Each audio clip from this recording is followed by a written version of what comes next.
Hi, I'm John Hornick. This is a bonus lesson on making Sarah's creamed spinach. After I made my spinach and potatoes gratin lesson, aka Epinards a la Basquaise, in my French Faves Julia Plus series, I had some leftover spinach. To be honest, I like my wife Sarah's creamed spinach more than I like Julia's creamed spinach. So, this lesson shows you how to use leftover spinach from the Julia Plus lesson to make Sarah's creamed spinach. In case you don't have leftover spinach from the Julia Plus lesson, the first part of this video shows you how to make it. The second part of the video shows you how to use leftover spinach from the first part of the video to make Sarah's creamed spinach. If you already have leftover spinach, I tell you at the beginning of the first part of the video where to skip to in the second part of the video so you can make Sarah's creamed spinach. So let's start cooking.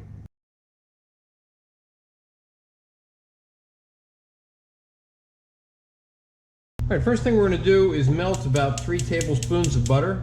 I already have the butter here in the pan, putting it on low heat, and like I said, it's about 3 tablespoons. It doesn't have to be exact. Okay, I've added the spinach. This is frozen spinach to the butter, and this is chopped spinach. If you get leaf spinach, just chop it up after it thaws just enough for you to chop it, and make a uniform chopped coarse texture. Okay, then we're going to add a little bit of salt to this, and we're going to add a little bit of freshly ground black pepper, and then we're going to grate just a little bit of nutmeg into it. This would be like a pinch worth, okay? And then stir that up a little bit to get it to start to thaw in the butter.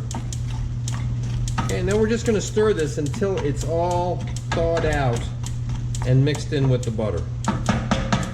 And I'm just going to put the cover on it until it's thawed out. Okay, let's check the spinach. It is all thawed and it is rendered its liquid, okay? It's kind of juicy down in there. Now what we want to do is raise the heat a little bit, and we want to dry it out, basically. We want to cook off some of that moisture. We're not going to dry the spinach out, obviously. You can't really dry it out, but we call it dried out because we are evaporating a lot of that extra moisture that's in there. So we're going to let that cook uncovered, and we're going to stir it, watch it and stir it so it doesn't burn or stick, and cook off that extra liquid. Okay? Okay, it's been about 2 or 3 minutes, but it's going to depend on how high you have your heat, okay? And it's dried out pretty well. You can tell because there's no liquid laying in the bottom of the pan, like pooled there. And if you pull the spinach away from the pan, any moisture that's on the pan evaporates immediately, okay? Now what we're going to do is sprinkle on the flour, and then we're going to stir that up.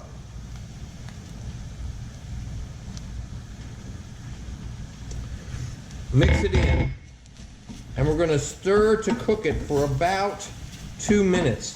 Now, I want to get it all mixed in, so I'm stirring it kind of quickly. But after it's all mixed in, I don't want to stir it too quickly. Why? We want the flour to get some pan contact so that it cooks. Why do we cook it? We're cooking off the floury taste, okay? We're going to just, now it's all mixed in now pretty well. And I'm just going to stir that occasionally, like I'm going to wait a little bit, stir it.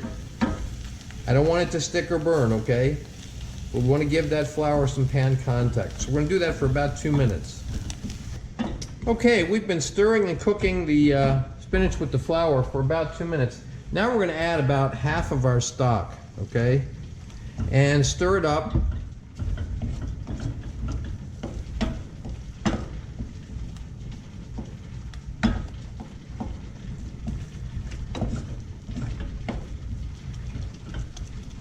If you have any flour stuck to the bottom of the pan, you can use your wooden spoon and kind of rub it off the bottom of the pan. Now that that stock is in there, it'll come right off and it'll mix in with the spinach, okay? Now what we want to do is cover this. I want this to be on low heat, low enough heat that it's not going to stick or burn. And then I'm going to cover it And, whoop, wrong lid. Cover it and let it cook for about 10 to 15 minutes, okay? And make sure that the heat is low enough that it doesn't stick or burn. You can uncover it and check it from time to time. And if it starts to dry out, you want to add some stock. All right, let's check our spinach. I realized that I had that prior shot not on telephotos, so sorry about that. But you get the idea, okay? I can see that the bottom is starting to get a little bit pasty, okay? So I'm going to add a little bit more stock, okay? How much? Oh, it's probably about 1 to 2 tablespoons that I'm adding. I'm going to stir that in, okay? It's been cooking about 7 minutes, okay? We're going for 10 to 15 minutes. It's been cooking about 10 minutes. It's absorbed that stock that we added earlier, and it is not sticking on the bottom. But I'm going to try to incorporate a little bit more stock. In fact, I'm just going to put in the rest of it that we have. We had a cup.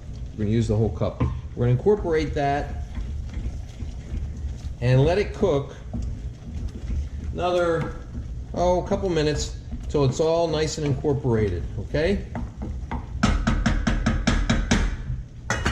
Okay, let's check on the spinach. Looks like the liquid is incorporated well. It's been cooking a total of about 13 minutes. We're not sticking to the bottom. Okay, so let's take that off the heat and we're going to adjust the seasoning. All right, now let's adjust the seasoning. Nice taste with that stock, but it does need a bit more salt and pepper. Okay, so we're adding in the salt. Some freshly ground black pepper. Stir it up. Okay, now let's taste it again.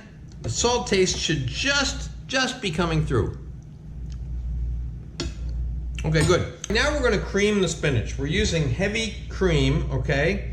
And Julia does not use cream in her recipe, okay? How much cream are we using? I'd say we're using about, so far, I've put in about 1/4 cup, okay? And we want to mix that in really well. Then we're going to taste it and decide whether we're going to add any more. All right, let's taste it.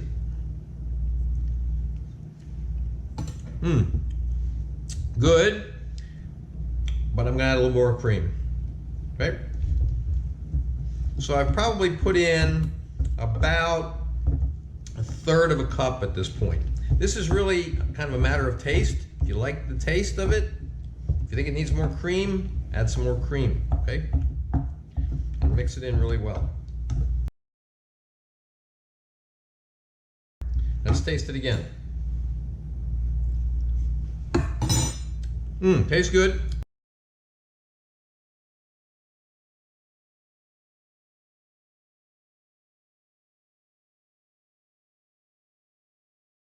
Okay, now let's heat up our butter, all right?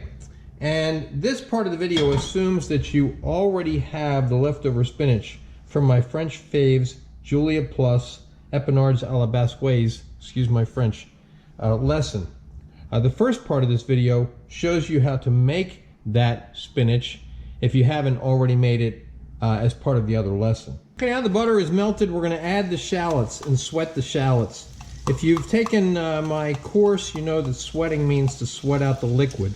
Basically, you're cooking them until they're translucent. Okay, and this should be on medium heat, maybe just a little bit below medium. You do not want to brown them. You don't want to burn them. You don't want to brown them. You just want to sweat them until they're translucent. Now, you may be thinking, hey, this looks like a lot of shallots. I'm actually making a double batch. But if you're making the amount that's in the notes, you would use the amount that's in the notes, and that's 1/4 cup of shallots.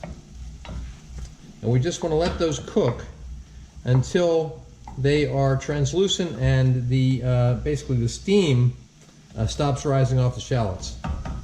Okay, now the steam coming off the shallots is hard to see in the video, but it's starting to slow down. So now we're going to add the garlic. And again, I'm using twice as much as the notes call for because I'm making a double batch. the notes call for about 1 tablespoon of minced garlic. Now we're going to stir that up. Remember, garlic burns fast and easy, okay? So we're going to keep an eye on that. Stir it around, but give it a little pan contact, probably about 30 to 60 seconds, and sweat the garlic. Okay, our shallots have finished sweating, the garlic's finished sweating. We're going to add the spinach.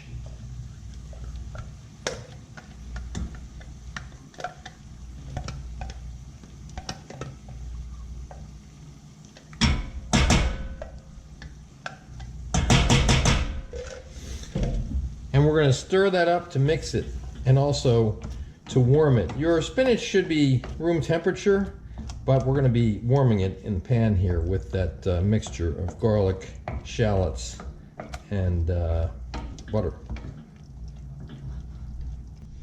Okay, we're getting slight bubbling in the spinach, which means that it's warm enough that we can incorporate this cheese. Now we're going to add a little bit of the Gruyère at a time and stir it to incorporate it. We want it to melt into the spinach, okay?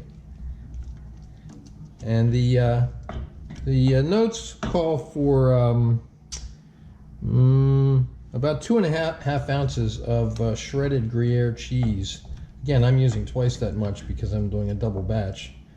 And I started with 3 cups of the spinach instead of the 1.5 cups called for by the description. Okay, so that first batch of cheese is incorporated pretty well there. Let's add some more.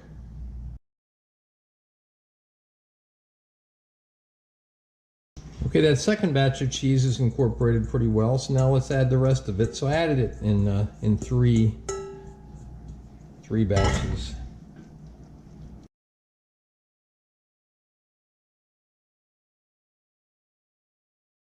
Okay, the cheese is incorporated really well. Now let's add some additional cream. Now this is really a matter of taste, and it's a matter of what consistency you want. Okay, I don't want it to be too soupy, but I don't want it to be too thick either. Okay, I want it to be just right, Goldilocks situation.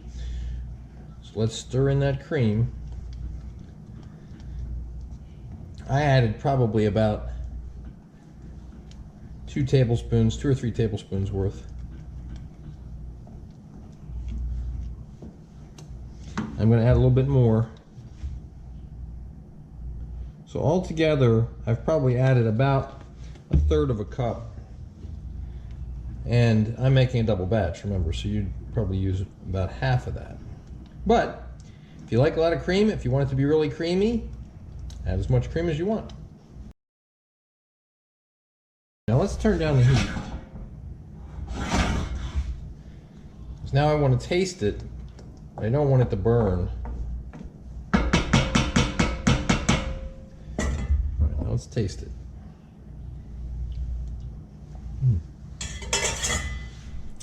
Good, but I'm going to add a little bit of salt. Now is the time to adjust your seasoning, okay? If you taste it and you don't think it needs salt, don't add any at this point. Same thing with freshly ground black pepper.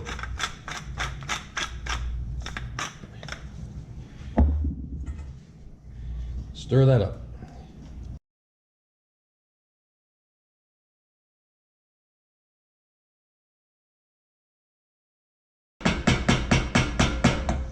Okay, let's taste it again.